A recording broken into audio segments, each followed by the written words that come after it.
Sunil here from Clean. So this is a video on solar bird proofing. More and more we're having trouble with pigeons, especially pigeons that are nesting under solar panels.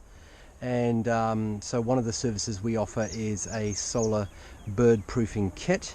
Obviously in this case what I've had to do is, as best I can, clean out the debris from underneath the panels. In the case of this customer, it's been very hard.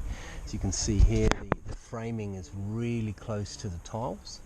Maybe you can see that. So it's been very hard, and you can't pressure wash under panels. It's not a good thing to do, not a good idea. So we've cleaned what we can reach from underneath the panels. Obviously tried to make sure there's no nests underneath there.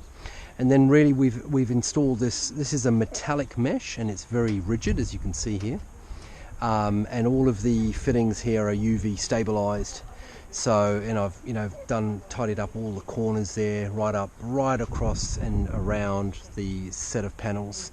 It's all been installed so the pigeons can no longer nest underneath there. So if you've got issues with pigeons, or you want to be proactive and bird proof your panels, then give us a call. We'd be happy to give you a quote.